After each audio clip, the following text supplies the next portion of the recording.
dear students, today we are going to see the magic of irregular verbs. विद्यार्थी मित्रांनो, तुम्हाला तर माहितच आहे जे verbs आहे तर हे verbs कोणते असतात. verbs means क्रियापद.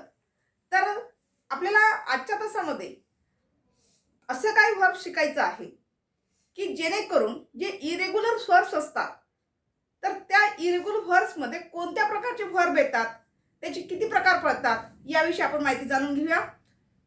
Let us see the magic of irregular verbs.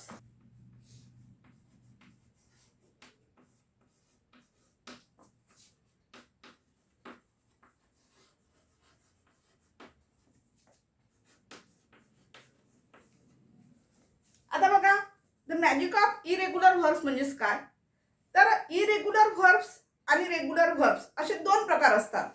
आता तुम्हाला माहिती असेल रेग्युलर verbs म्हणजे काय, ज्या verbsला लागून ईडी लागून येतो. जसं की लाईक असेल तर लाईकला पास्ट टेन्स करायला काय होईल, लाईकड. त्याचा थर्ड फॉर्म सुद्धा काय होईल, लाईकडच होईल. म्हणजे याला ऑलरेडी काय लागून आलेला आहे, म्हणजे पास्ट टेन्स करत असताना ईडी त्याला प्रत्यय लागतो. असे जे काही verbs आहे ते कशामध्ये येईल, तर इरेग्युलर verbs मध्ये. पण विद्यार्थी मित्रांनो, आजच्या तासामध्ये आपण इरेग्युलर verbs बघत आहोत. तर ते कोणत्या प्रकारचे असतात इरेग्युलर verbs ते आपण जाणून घेऊया. त्याचे काही टाइप्स बघूया. Let us see first type, movement verbs. आता मुवमेंट verbs म्हणजे काय.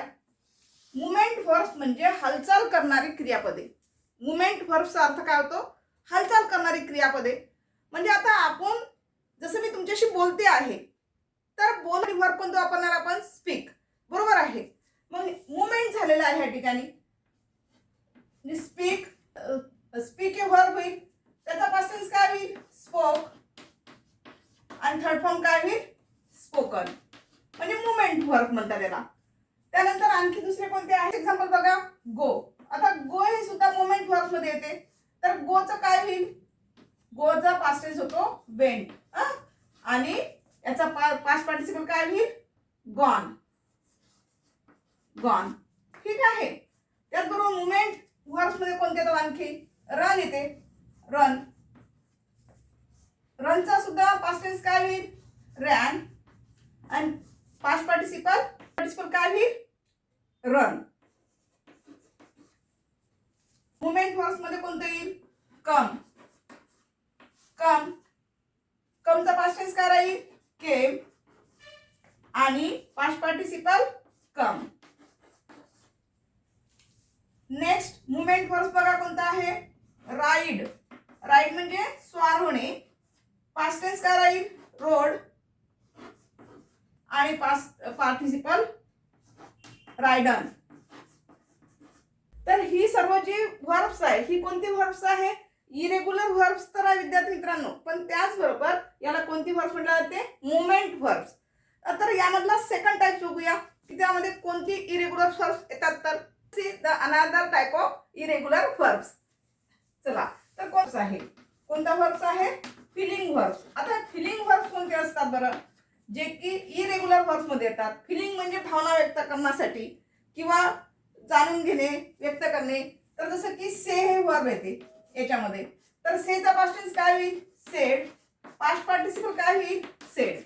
टेल म्हणजे काय होते, टेल म्हणजे सांगणे. म्हणजे आपण त्या ठिकाणी काय करतो, एक्सप्रेस करत असतो. त्यामुळे ते टेल सुद्धा कशामध्ये येईल, फिलिंग वर्ब्स मध्ये येईल.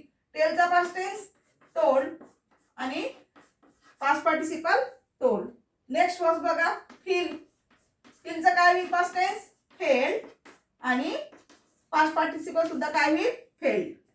त्याचबरोबर नेक्स्ट वर्ब इरेग्युलर वर्ब बघा, हिअर. हिअरचा पास्ट टेन्स काय होईल, हर्ड. पास्ट पार्टिसिपल सुद्धा हर्डच होईल. ठीक आहे. तर ही सर्व जी काही इरेग्युलर वर्ब्स आहे तर ही सर्व इरेग्युलर वर्ब्स कशामध्ये जाईल, फिलिंग वर्ब्स मध्ये. Late us see the another type of irregular verbs, being and thinking verbs. Thinking verbs. Seeing and thinking verbs यामध्ये कोणत्या प्रकारचे इरेग्युलर verbs येतात याविषयी बघूया. जसे की सी. सी हे base form of verb verb आहे. याचा पास्ट टेन्स काय होईल? Saw. Third form of verb seen. त्याचबरोबर प्रकारामध्ये शब्द दिसत आहे वर्ब थिंक. थिंकचा पास्ट टेन्स काय होईल? Think, thought, thought. एक्झाम्पल बघा. नो. नोचा पास्ट टेन्स काय राहील? Knew. Past participle of know known. नोचं तिसरं रूप काय होईल? नोन होईल. म्हणजे हे सर्व काय झालेले आहे? जसं की see, saw, seen, think, thought, thought, know, knew, known. ही सर्व कोणत्या प्रकारामध्ये येत आहे? सीइंग अँड थिंकिंग व्हर्ब्स या प्रकारामध्ये इरेग्युलर व्हर्ब्स म्हणून त्या ठिकाणी ओळखली जातात. Now next type, essential irregular verbs.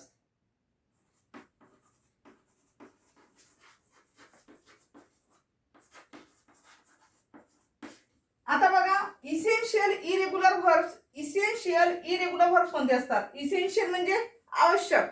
आवश्यक असणारी अनियमित क्रियापदे कोणती आहेत, त्याच्यामध्ये कोणती क्रियापदाचा समावेश होतो ते आपल्याला जाणून घ्यायचं आहे. म्हणजे नेमकं याच्यामध्ये कोणत्या प्रकारची क्रियापदे येतात, कोणत्या प्रकारचे व्हर्ब्स येतात हे आपल्याला माहिती करून घ्यायचं आहे.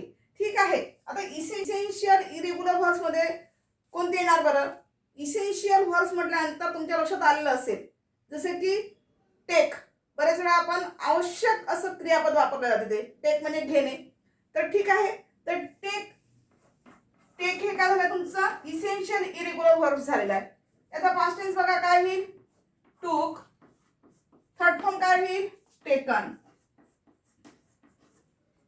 आणखी नेक्स्ट बघा, इसेन्शियल मध्ये कोणतं येईल? जसे की टेक म्हणजे घेणे. मग देणे सुद्धा काय होईल? इसेन्शियल इरेग्युलर व्हर्ब होईल. मग देणेला काय म्हणतात? गिव्ह. गिव्ह. गिव्ह मीन्स देणे. गिव्हचा पास्ट टेन्स काय होईल? गेव. थर्ड फॉर्म काय होईल? गिवन. लिहिणे. लिहिणीला काय म्हणतात? राईट. राईट जे आहे ते सुद्धा काय आहे तुमचं? इसेन्शियल. कारण आपल्याला बरेच वेळा काही काम असेल तर अशा वेळेस आपण कोणती गोष्ट काय करत असतो? नोट्स तयार करत असतो. म्हणजे रायटिंग मध्ये घेतो आपण. कुठली गोष्ट आपल्याला आठवण करून ठेवायची असेल तर त्याचं सुद्धा आपण काय करत असतो? लिखाणामध्ये आपण त्या ठिकाणी घेत असतो. बरोबर आहे. म्हणजेच काय, राईट हे सुद्धा काय झालं तुमचं? इसेन्शियल व्हर्ब झालेलं आहे. म्हणून राईटचं पास्ट टेन्स काय होईल? रोट. आणि पास्ट पार्टिसिपल काय होईल? रिटन. ठीक आहे. तर विद्यार्थी मित्रांनो, आजच्या तासामध्ये आपण जे काही इरेग्युलर व्हर्ब्स असतात त्याचे टाइप्स कोणते येतात हे आपण आजच्या तासामध्ये बघितलेलं आहे. की जेणेकरून इरेग्युलर व्हर्ब्स म्हणजे एकच लक्षात ठेवायचं आहे तुम्हाला की ज्या व्हर्बला ईडी लागून येणार नाही. कारण आतापर्यंत आपण जेवढे काही व्हर्ब पास्ट टेन्स केलेले आहे, पास्ट पार्टिसिपल दिलेले आहे, तर त्याला एकाही व्हर्बला ईडी लागून आलेलं नाही आहे. म्हणजेच काय, एकच लक्षात ठेवा विद्यार्थी मित्रांनो, काही इरेग्युलर व्हर्ब्सला कधी पास्ट टेन्स मध्ये किंवा पास्ट पार्टिसिपलला ईडी लागून येत नाही, तर त्याचा त्या व्हर्बचा नेहमी काय होत असतो? बदल होत असतो.